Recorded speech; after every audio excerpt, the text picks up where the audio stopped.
Folks, on today's Just Baseball show, we're talking about one of the best Game 7s that we have seen in quite some time. 4-3, the Toronto Blue Jays get the win over the Seattle Mariners, and the Blue Jays are going to the World Series for the first time since 1993 when they won back-to-back titles. You got all three of us on the Just Baseball show, Jack McMullen, Peter Apple, Aram Layton. Peter's going to give you the BetMGM spiel in a moment, but oh my goodness gracious, what a baseball game. We're going to recap everything that was that loaded Game 7 of the ALCS on Monday night. Also, at the end, we're going to talk a little bit about the World Series and a lightning quick preview of that, but you're getting a full World Series preview on Wednesday early afternoon. We're going to go live. We'll put out specifics on that on social media in the next day or so. Peter, who we brought to you by? BetMGM, the sportsbook born in Vegas. Remember, folks, download BetMGM, whether that be on iOS or Android, and use promo code JustBaseball. Why? First bet offer up to $1,500 back in bonus bets if your first wager loses. Just remember, gambling problem, call or text 1-800-GAMBLER. Must be 21 years or older. Terms and conditions apply. So if you bet on the Mariners, you got some bonus bets headed your way because the Blue Jays are advancing. And I'm also sorry because that was a gut punch for the entirety of the Pacific Northwest, I'm sure. The Mariners were hunting their first World Series appearance in their franchise history. This was the deepest run the Seattle Mariners have ever had in the postseason, and they were oh so close. It was a run, and they were a George Springer being born away from going to the World Series in 2025, but we're going to talk about all of it.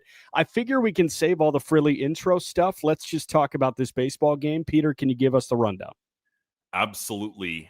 The game got off to a bang as Julio Rodriguez doubled down the line for Seattle, and then Josh Naylor drove him home for the game's first run. Seattle is up 1-0, but that lead would last about 10 minutes as the Jays put the pressure on Kirby early, and Dalton Varsho delivered on an RBI single to tie it back up. The next scoring came in the third inning as Julio Rodriguez went yard, his fourth of the postseason, and he became the third player aged 24 or younger with 2 extra base hits in a Game 7, joining Atlanta's Brian Hunter in the 1991 NLCS and Boston's Dustin Pedroia in the 2007 ALCS per Mariners PR. Then in the fifth, Cal Raleigh went deep for the 5th time this postseason, and now he has 65 home runs through the regular season and the playoffs, becoming the first American League player to ever reach that mark. He's also the first catcher in MLB history with at least 4 home runs and 19 total bases in a single postseason.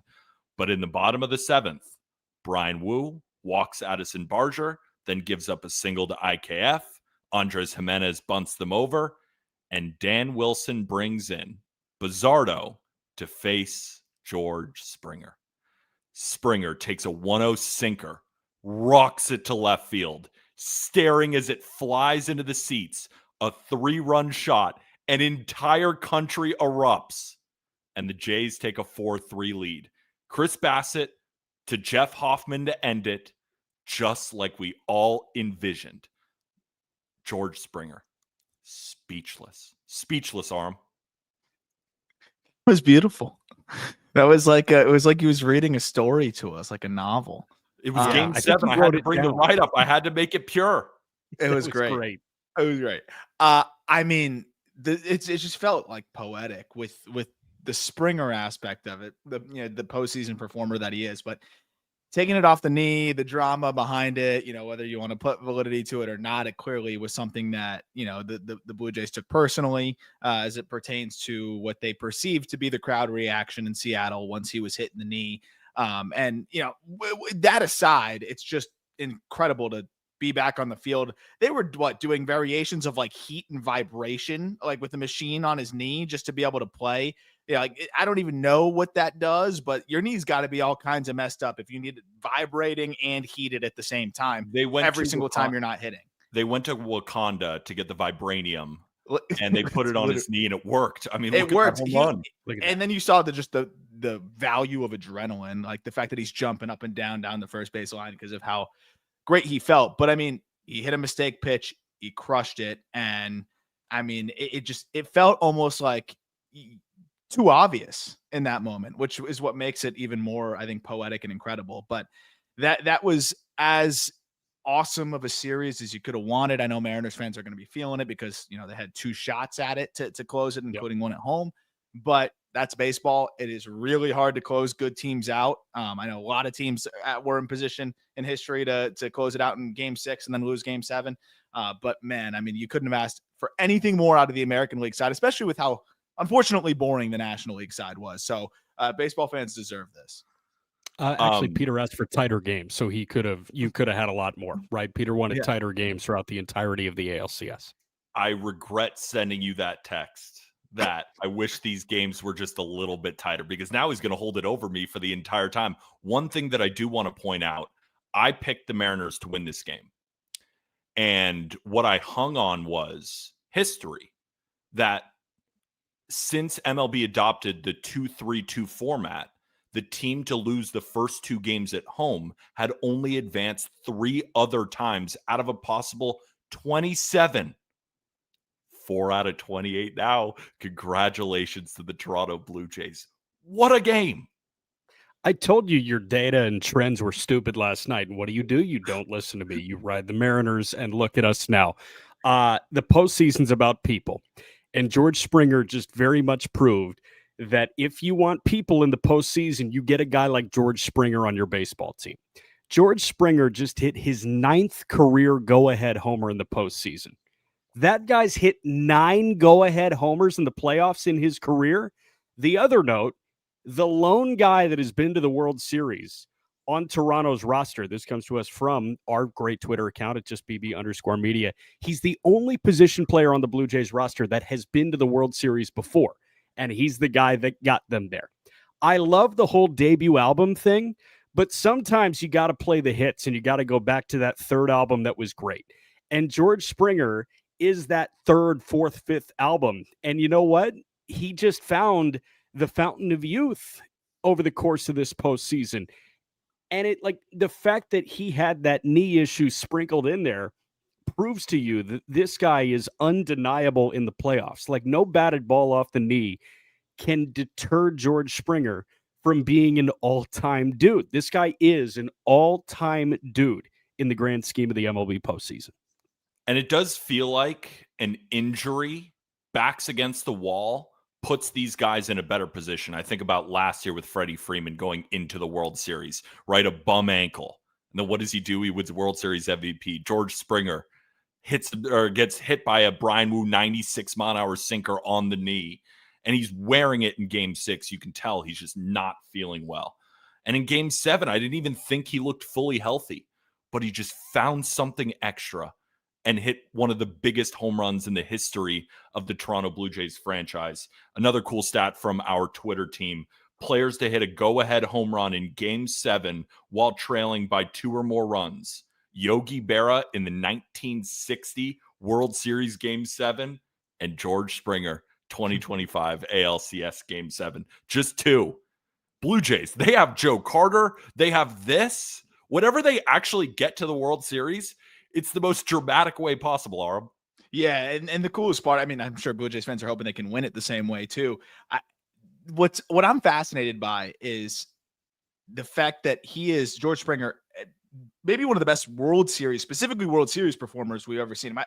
Am I looking at this right on Baseball Reference? 7 homers in 14 games in the World Series? I think so. That feels right. How is that possible? It sounds crazy and it sounds wrong, but it also sounds right when you consider what George Springer has been doing in the postseason his entire career. Well, and he won World Series MVP in 2017, where he hit 5 homers in that World Series. But 2019 was his best regular season, right? Like by a statistical output, marginally better than this regular season, which this was his 2nd best regular season, I would argue. If you combine postseason, regular season, you could argue that at 35 years old, because he didn't have a great postseason, ironically, George Springer in 2019. This has been the best baseball season of George Springer's career at 35 years old, where I admittedly the last 2 years thought he was cooked, right? Like I just didn't think there was anything left. Why would it suddenly come back at 35 when he's looking like he's tapering off at 33, 34? This is one of the crazier, I just think, turnarounds that we've seen. Just amazing. Again, 4-3 the win in the American League Championship Series for the Toronto Blue Jays in Game 7. We're going to continue this conversation in a moment. We'll be back right here on Sports Grid.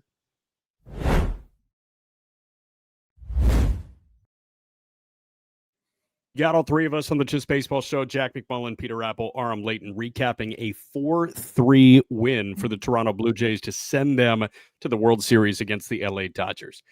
Talked a lot about Springer. I want to continue that conversation. There's something that has just been burning in my soul to bring up over the last, 10 minutes and 32 seconds that we've been live right now. This crowd is maybe the best crowd in baseball with that roof closed. I understand Philly gets loud, but there's like a sky that kind of just dissipates into. That crowd pop on the Springer homer and the crowd pop on that final pitch from Hoffman, that environment is unrivaled in sports right now, I think, at least. I mean, I get where you're coming from. It certainly helps when you're at this point.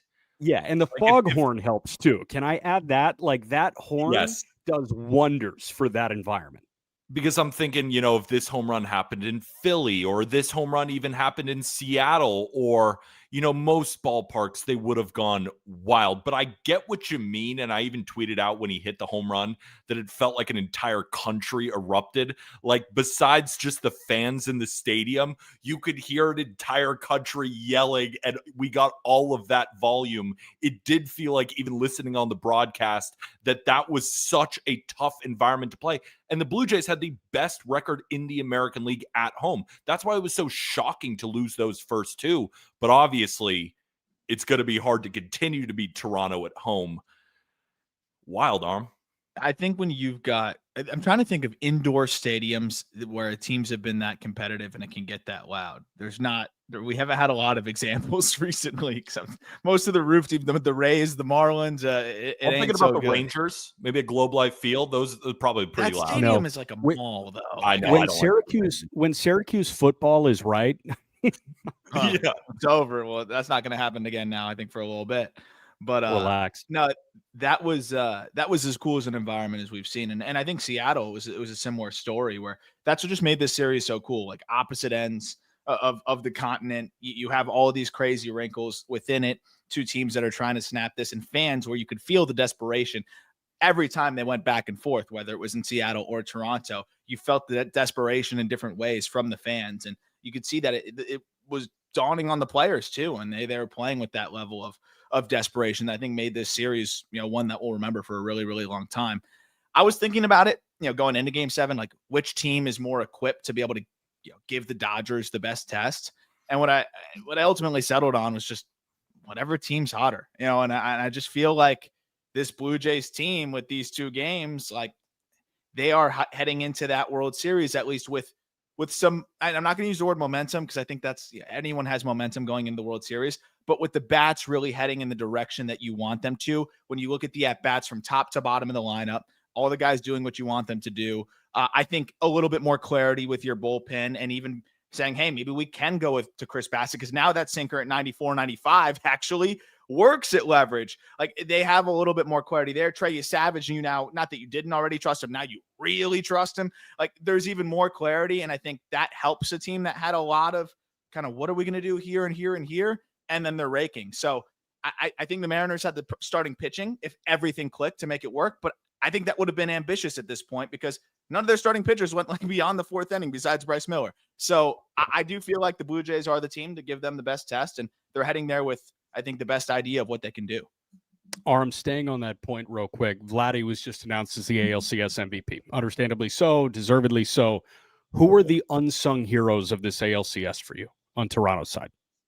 I think he's sung, but Ernie Clement, man, like, it's just what he has done. The fact that he's slugging as well and just coming up with big swings, making big defensive plays, doing all the little things. I just feel like Ernie Clement has to be the guy that you look at, and had a case maybe to be one of the most impactful players of the series, along with Vladdy. Yeah. Peter? I mean, the thing is, it did feel like, to me, you got George Springer, you got Ernie Clement, and you got your big guns, but this really felt like a full team effort, right? We even saw Kevin Gausman come in and he gave the Toronto Blue Jays 2 really, really solid starts. Their bullpen kept it together enough. Jeff Hoffman was huge in the 9th inning, both, throwing in multiple inning spurts this series. This really felt like a full team effort. Like nobody in the lineup felt like a whole, right? Even if you go all the way down, like Andres Jimenez had his moments.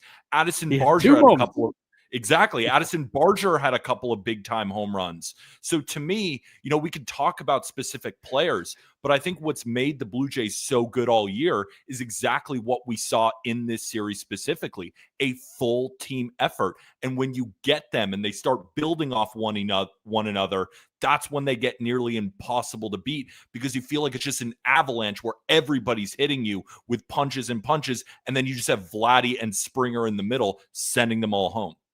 This is what makes the DVDs special, like those World Series DVDs. And you got somebody sitting down 2-3 weeks from now, if they do end up winning, and who knows, there's still 7 games and 4 wins left to be had against the LA Dodgers, which is no small task. But this is like the DVD moment where you got somebody sitting down saying, we're not in this position without Trey Savage.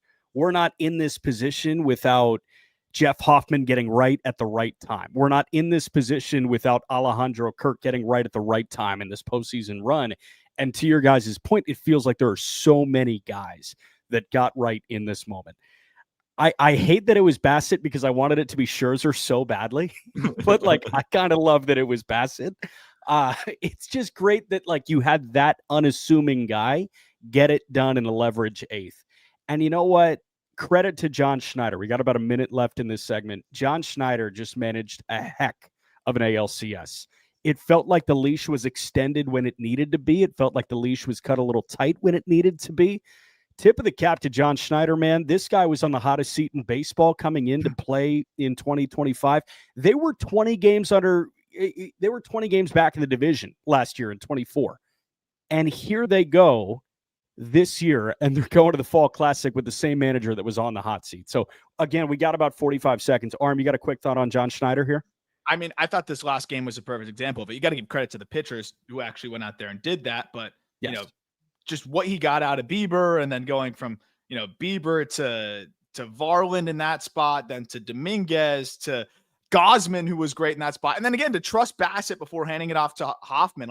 He went reliever, starter, reliever. And it worked, and he pulled the right levers, and I think he did that kind of all series long. Dude, he was so good. And you know what? New Jersey standout. That's a New Jersey guy managing the Toronto Blue Jays to the Fall Classic. Again, Toronto gets the win in Game 7 of the ALCS, 4-3 over the Seattle Mariners. They will match up with the LA Dodgers in the World Series beginning on Friday. We're going to keep on going with this game in a moment. You're on the Just Baseball Show.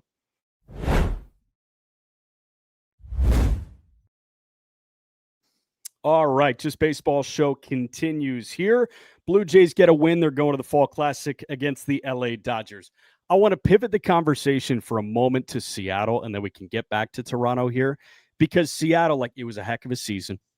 I don't want that to go underreported. Julio Rodriguez put together an amazing ALCS. He put together a great postseason. I feel like he kind of solidified himself as that budding superstar. Maybe we call him a superstar going into 26. I don't know.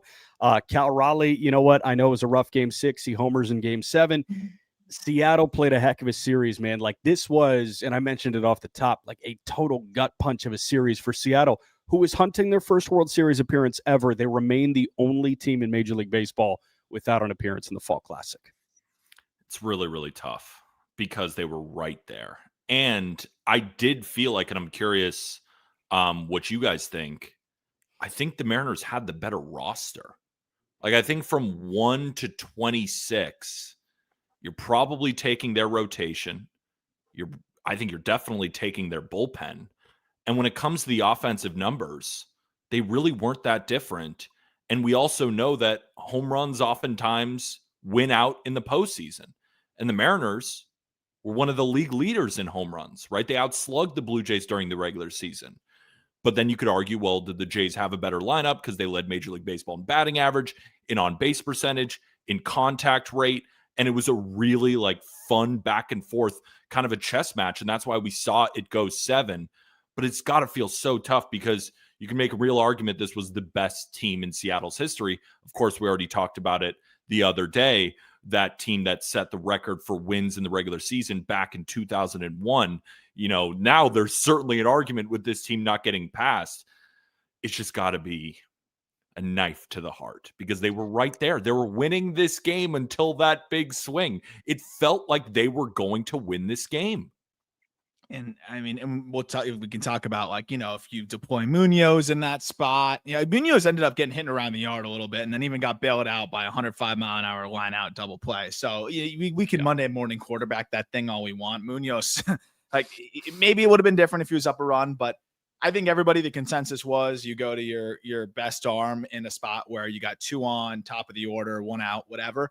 They didn't, but ultimately, you don't know what would have happened. And again, Munoz got hit hard anyways.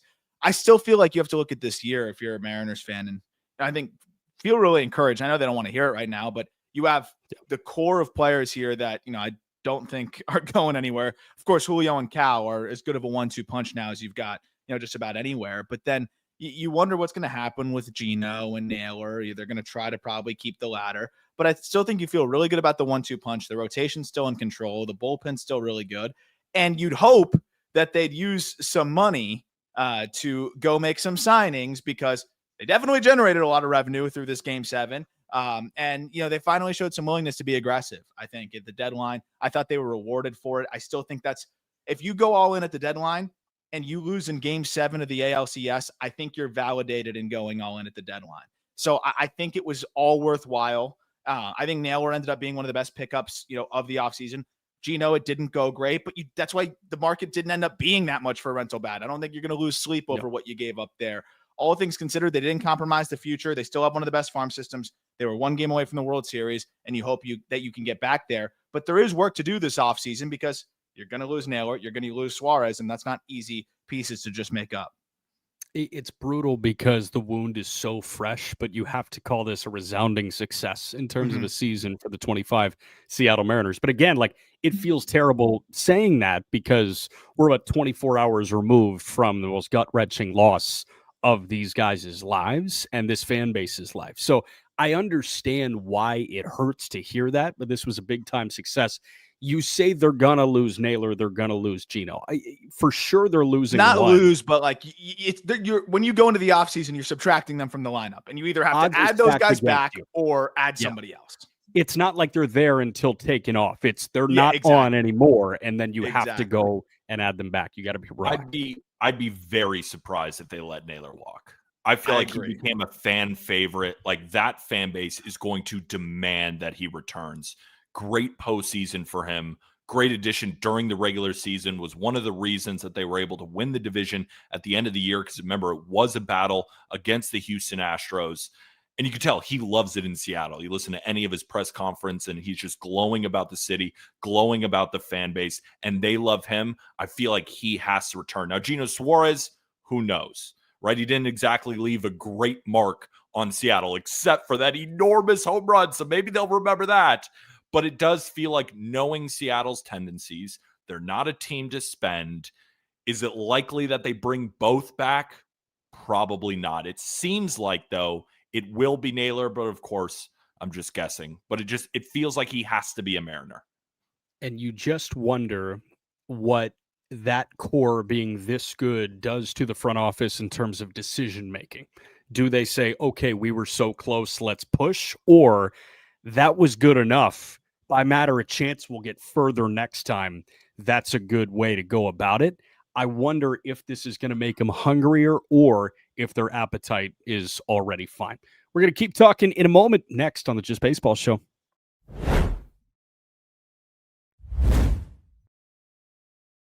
ALCS is in the books. It took 7 games, but the Blue Jays get the win 4-3 in Game 7 in Toronto. They now set up a meeting with the LA Dodgers.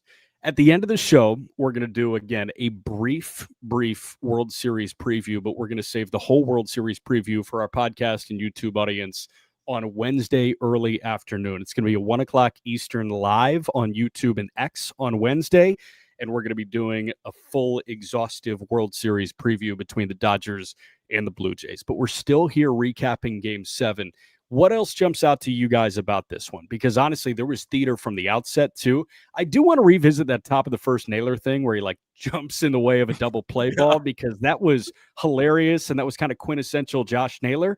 I saw a lot of discourse on Twitter. I'm not sure why I saw that much discourse. You can't do that. He went like Super Saiyan in the middle of like first and second base, and he tried to headbutt that baseball. So real quick, I feel like you should be able to do that. Like they should write that in as a rule next year. Like if you could jump in front of him, that would make for some really exciting moments. Imagine get the psychos involved, which is where Naylor eats.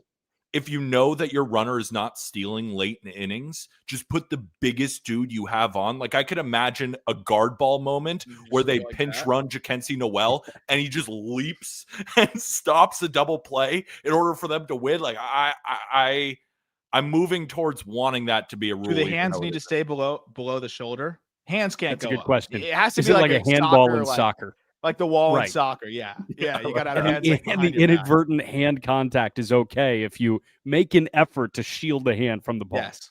Yeah. Baseball needs more subjective calls.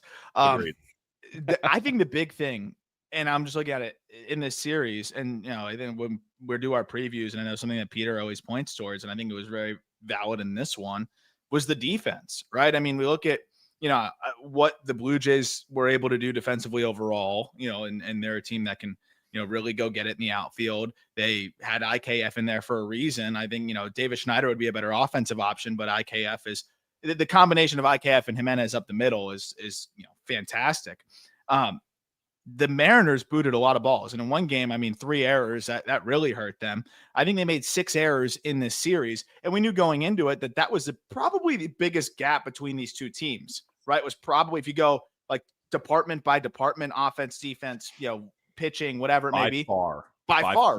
Yep. And I think when you lose Game 7 by 1 run, and you just look at the whole series, I feel like you could point towards that being a difference in such a razor thin series, especially when, one of the games that you drop, you booted the ball 3 times. I think in another game where it was a 1-run game, there was a costly error. So I do feel like maybe the defensive side of things is a big difference here. And when you think about kind of going back to who can beat the Dodgers, first step is not beating yourself, right? Yep. So like the Blue Jays strike me as a team that won't just collapse and give the Dodgers extra outs. Give the Dodgers extra outs, are cooked. And not saying the Mariners would have definitely done that, but the Blue Jays just feel a little bit more sound and less likely to beat themselves just based off of what I saw this series. Couldn't agree with you more, Arm. I think the defense was, if when a series this close, when the teams are this even, who's going to get those breaks?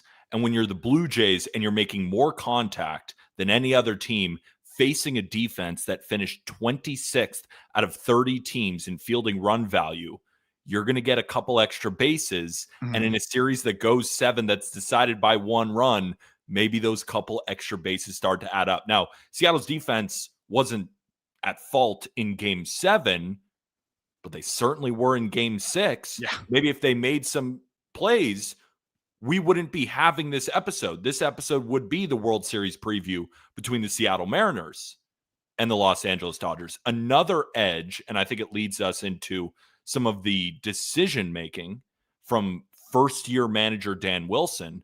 We all talked about this at the beginning of the series. You got a first-year manager taking on John Schneider. And now, I don't even think any of us going into this series were saying, oh, John Schneider is like an AJ Hinch or, a couple of the best managers in baseball. Clearly managed super well in this series. So hats off to him. He did even better than I thought. But John Schneider has been here before where Dan Wilson hasn't. Like all of these small moves, having the right feel with your bullpen arms. I still can't get over going to Bizzardo. And Arm, we're saying it's Monday morning quarterbacking. We both said it in the Discord before when it was still Sunday. Yeah, exactly. Like we said it before it happened. So we really aren't Monday morning quarterback. We said bring in Munoz now, Jack. Quick, you say Schneider's been there. Schneider hasn't been there, and that's why he was on a hot seat. He's been to the postseason. The Blue Jays have been to the postseason with John Schneider.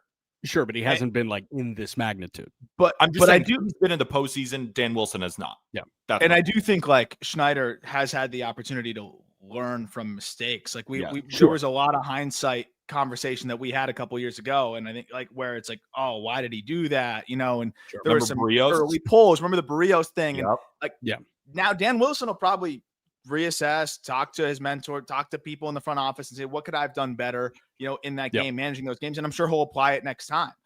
Like any manager would. And to Peter's point, Schneider has had the opportunity to maybe rethink some decisions that he made in the postseason in the past and learn from them, which it seemed like he has in this one, whereas this was Wilson's first dance. So, you see how a guy, can maybe learn from that. And that's the other thing that makes me optimistic about the Mariners.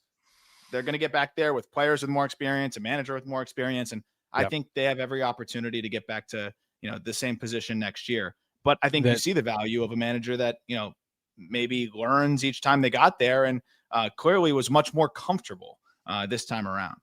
For sure. That makes a lot of sense. That also kind of feeds into a continuation of that Munoz point, going Bizzardo over Munoz in that big spot that led to the Springer homer after Wu was lifted. That is the primary example that teams should be showing coaching staffs, or front offices should be showing coaching staffs, saying we have to get away from the traditional ninth inning guy. Mm-hmm. In the postseason, in big moments, you need to use your best reliever in the biggest moment of the baseball game. Why would you save Munoz for the 8th or the 9th when you have the top of the order in George Springer coming up? Why are you going to option B when option A is there? And I don't want to totally blame Wilson for this, because that was a novel concept when Terry Francona did it in 2016 with Cleveland. Like Andrew Miller was throwing in the 6th inning because it was the moment in the game, and everybody was up in arms saying, this isn't the game I love. This isn't the game I grew up with. The best reliever should be throwing the 9th inning. Not anymore. You look around Major League Baseball, even this regular season, and you see so many teams that got away from the best reliever throwing in the 9th inning. The best reliever should be facing the best pocket of the opposing lineup the last time they come up. And that was Munoz's spot. And they went to Bizzardo. That was a big mistake. And you know what stinks too? Bizzardo had a great series. Amazing. Fantastic in this series. But everybody's going to remember that big-time home run. But it also continues not only to further your point, Jack, but just to continue on it. They've seen the same relievers over and over and over again. Munoz has barely pitched in this series.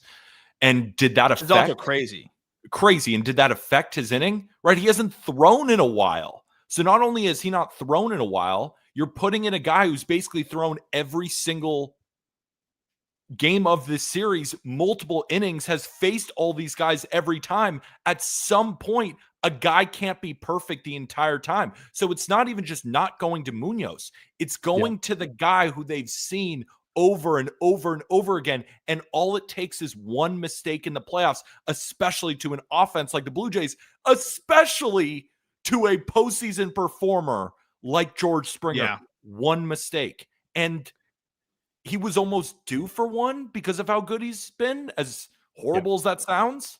Yeah. And the last thing I'll say real quick is he only threw Munoz, that is, 19 pitches since the 12th. So in over a week, he had thrown 19 pitches going to that. If you put him in that spot, he could have went 4, 5, 6 outs. And I know they don't like to do that with Munoz, but they did do it in the Tiger series.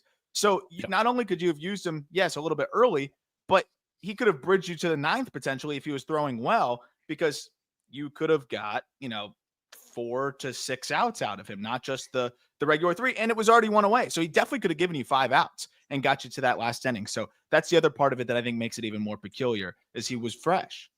And on the flip side, a half inning later, you're seeing Jeff Hoffman shove and look awesome when he was less than 24 hours removed from 35 pitches in an outing. So that tells you should probably throw fatigue and workload by the wayside in the ALCS, particularly in Game 7. And if you got to ride Andres Munoz for 6 outs, you got to ride Andres Munoz for 6 outs. We'll keep going next here on the Just Baseball Show.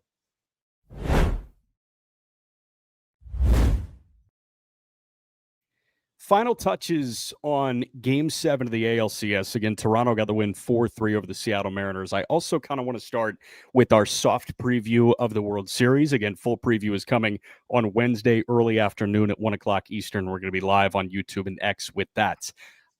You guys have any final tie a bow on this game thoughts on Game 7? Because I've got some macro thoughts on the World Series that we're about to get beginning on Friday.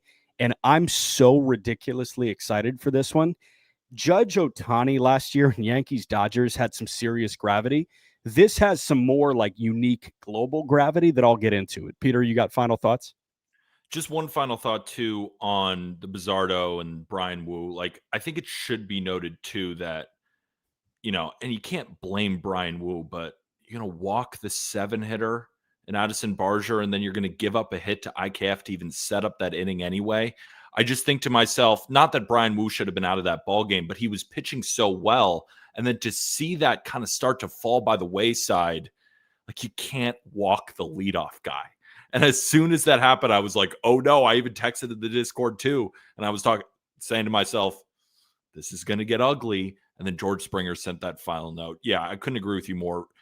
Vladdy, you could make an argument he's the best hitter in the World Series. And that could end up mattering. Arm, any final thoughts?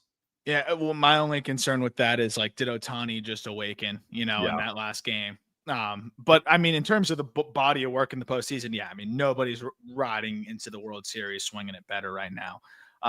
But I that's really it for me. I think the Brian Wu situation created a unique dynamic that no first-year manager can totally be ready for, and I don't really think any manager can fully be equipped for it. It's your most talented arm, and you got to figure out you have to use him if he's available, but you're using him in a way that he's not used to being used, that you're not used to using him, and I think that created a domino effect of confusion a little bit to Bizzardo, to then, using Munoz later. So I do think that variable is also underrated for both the manager and the team. And if you have a healthy Brian Wu, I wonder how this series looks. Maybe that's enough of a difference as well. You can play that game though all day. And I know there's, aspects of the Blue Jays fans could say, what if we had Bichette and sure, so on and so forth, which, by the way, they might have.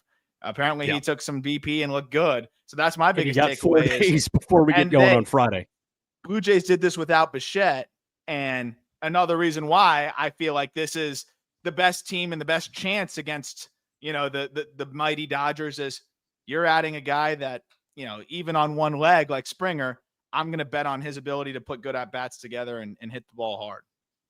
Thank you to Brandon Lee in our YouTube comments here saying Bo Bichette spoke post-game and he said, quote, I will be ready for the World Series. He's got 4 days to prep for that. That gets going on Friday. So if Bichette is ready for the World Series, that is a full-strength Blue Jay team. Pivoting to this World Series, it's the LA Dodgers and the Toronto Blue Jays. And again, I was really excited. Major League Baseball was really excited for Yankees Dodgers last year. New York is TV market 1 in the United States.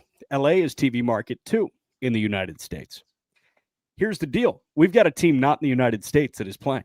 And when you take a peek at local RSN viewership, the Yankees, I think, are number 2 in terms of just sheer rating. The Blue Jays are far and away the most viewed baseball team in Major League Baseball. They have a country watching their baseball games. That is the largest baseball market in the league. So you have an entire country going up against what we've learned from TV ratings, an entire country in Japan, in LA. And oh, by the way, a lot of people that want to watch Babe Ruth play baseball. This is, by global impact on the game, the best possible outcome that Major League Baseball could have had. This is baseball. This is Major League Baseball's coming out party, I think, in terms of globally. Like Jordan kind of spearheaded the coming out party in basketball. Football, like the 12th game in London I've already watched this year on Sunday mornings, like that's kind of spearheading the coming out party. Yeah. It's getting a little egregious, might I say. Yeah. But this Toronto versus LA, this Ohtani versus Vladimir Guerrero Jr., recognizable name around the globe. This is exactly what baseball needed to become that global game, along with basketball, along with soccer. This is the definition of the World Series. Yeah. I mean, this is the World Series. You get a country, you get Japan, you get, of course, the United States, and everybody from all different parts of the world watching. And I think everybody in the United States, besides LA's or just California area, is going to be rooting for the Blue Jays too. Yeah. So you got Canada and a lot of the US. I think it does feel like California verse. And Yes. not even Northern California. You tell me Giants fans are going to want to watch the Dodgers win? This is Dude, how about the Padre contingent? This is just LA. I don't even think Anaheim. Like, It's I think LA and Japan. This is specific parts of LA versus the entire world. I think they got allies in Japan though too. I mean, between Ohtani, Yamamoto, Sasaki, like, and that was the coolest part about the World Series last year is you were just seeing fans staying up in Japan. I don't even know what time it is, but I know it's not a normal hour of being awake to watch baseball, to watch these games. And then I'm sure they're going to be doing it again. This whole postseason the ratings have been up. I know Nielsen like kind of adjusted how they measure things, so I think they accounted for a little bit of a bump. It's just weird too, because it used to go by sheer number of households, and now, like, in the age of streaming, I feel like it's got to be way tougher. 100%. But I know regardless, ratings were up this year. I think the ALCS was up 30% from Yankees Guardians last year. Across the board, the wild card series was one of the most watched ever. Like, you had all of these different wrinkles of just positivity all fitting into a World Series that is going to be a rating stream for MLB. And attendance was at a really high mark. I think one of the highest in years this past season as well. I mean, baseball's in a really good spot, and that's why I'm really hoping that this World Series delivers and is competitive, because for a lot of reasons, I'm not rooting against the Dodgers. I just want a good series. But right now, I think everybody's just a little bit wary of, okay, can the Blue Jays put up enough of a fight? I think the reinforcement of Bichette, and I just think the home environment that they have, and just a little bit of magic. I felt like whoever advanced, Blue Jays or Mariners, you were going to feel some magic with it. And I hope that carries into this World Series, and I think it can. I hope so too. Real quick, I was listening to a great conversation, a great interview that June Lee did, great baseball writer on the Front Office Sports Today podcast, and he was talking about just sheer TV viewership in Japan. He said internationally televised Dodger games just about double an early NFL game in terms of just sheer viewers in Japan as opposed to the U.S. So in Japan, it's about 2.3 million, I think he said, compared to about 1.4, 1.5 million viewers on average for like a CBS 1 o'clock kickoff. That is an unfathomable number, but they love their baseball, and I cannot wait. We're going to tie a bow on this thing in a moment. Blue Jays, Dodgers in the World Series. We'll keep talking next.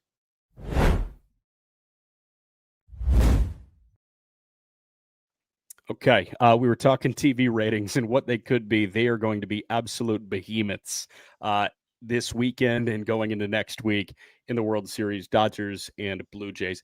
Do you want to dabble in the on-field conversation right now? Peter, lead us off. The Blue Jays can make this thing a fight if they do blank. The Blue Jays can make this thing a fight if they bring that same energy that they did through this series, and they've really brought throughout the entire season, because they know what's in front of them. Snell, Yamamoto, Glasnow, Ohtani. But if you ask a Blue Jays fan, they say bring it on. Why? This team has been fantastic. We've already talked about them at home, but against elite pitching. We saw what they already did against the Mariners starting pitching, whether that be Logan Gilbert, George Kirby. Bryce Miller was really the only one to have real success. And of course, you got Brian Wu, but he's making he's more in the bullpen, and they got over Luis Castillo. So that incredible Mariners starting rotation, the Blue Jays had zero issues with them. The strength of the Dodgers is everywhere, and you're still going to have to somehow quiet that offense, which is a task within itself. And I'm sure Arb could talk about that a little bit too. But I do have faith that the Blue Jays can put up a much better fight against those starters than either the Phillies did or the Brewers did, because of their ability to make consistent contact. And that can really hurt pitchers who are big into the strikeouts, right? Snell, Yamamoto, Glasnow, Ohtani, they're used to striking out 8, 9, 10 a game. The Blue Jays had the lowest strikeout rate in baseball. They're not going to be able to do that. So that's how the Blue Jays can compete here. I agree 100%.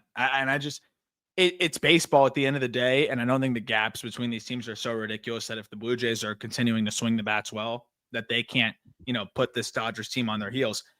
You talk about striking out the least. They have maintained their identity to a T in the postseason, if Yep. not actually slugging more. They have a 144 W. This is not including the game on Game 7 because that's not loaded into Fangraphs yet. But they have a 144 WRC plus the Blue Jays do in the postseason. That means offensively they're 44% above league average, right? The only other team that was above 100 as of that Game 7 was the Dodgers at 113, and a lot of that was late, a late jolt towards the back end of that series. But even then, that's a pretty big gap. But the most substantial thing is the strikeout rate, right? You'll get every team in the postseason.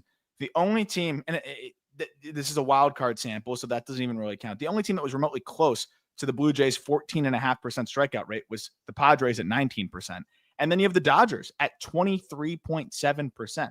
So, they are putting the ball in play a ton. That's going to give them a shot. They're getting on base at a good clip. It's going to give them a shot. You look at batting average, 294 versus the Dodgers, 256. Again, this is a 10-game sample, but they also have more home runs than any other team in the postseason. So they're going to be putting the ball in play. They're slugging all of a sudden, and they don't strike out. That can all change when you run into the best rotation that we've maybe seen assembled in a long time, fully healthy in the postseason. But as we talked about, that bullpen is vulnerable as well. And maybe this is the lineup that can at least make the starters work enough to where they don't go 7, 8, or 9 innings, because we haven't really seen this Dodgers bullpen tested. And even when they were moderately tested, they didn't look great at points. So that's where I think it gets interesting is this. They don't even need to get to the starters. They just need to get the starters out in a reasonable time. And this might be the one team that can do it. To And one last quantify thing what you're too. talking Oh, no, go ahead. real Jack, quick, if you want to qualify. Peter, to quantify what Aram is talking about right now, saw this note from Inside Edge, which has been a great resource for years. They put this out on Twitter. Going into Game 7, Seattle's 7, 8, and 9 hitters were hitting a $148 combined in the postseason. 148 going into Game 7 of the ALCS. 148 for Seattle. For Toronto, 255. Think about that. Their bottom third of the lineup was hitting north of 250 over the course of the entire postseason. That's the DS against New York. That's the CS against Seattle. They've got some serious juice here. They do. And they've also built such a confidence. I don't think this team will be afraid of the Dodgers one bit, because you can't go into a series even fearing the Dodgers an inch, because then they'll just completely shut you down. The Blue Jays beat the Yankees. That was the team that, they were gunning for, and they demolished them in 4 games, got past them quick. Then you go to Seattle. Seattle has this great pitching staff, and you beat up them early, right? Not against Bryce Miller, but then you get Logan Gilbert, then you get Luis Castillo. So you're thinking to yourself, we can beat all of these great pitchers, even in T-Mobile Ballpark. And then winning those last 2 games at home, it's a reminder to them, look at this environment. You're going to have to bring your A game to beat us at home. Now, who has home field advantage now? I think both teams won 94 games this year. No, Blue Jays will have it. Blue Jays have home field advantage. So if you can get it back to Toronto, you got to feel good about your chances again. You were just down 3-2, backs against the wall twice in a row, and you already did it. So you beat your rival. You came back down 3-2. Even in Game 7, you came back from a 3-1 deficit against a reliever that you were struggling against all series. All of those little things add up. And you say, well, everyone's counting us out anyway. We got nothing to lose. And that's a dangerous team to face. Very, very dangerous.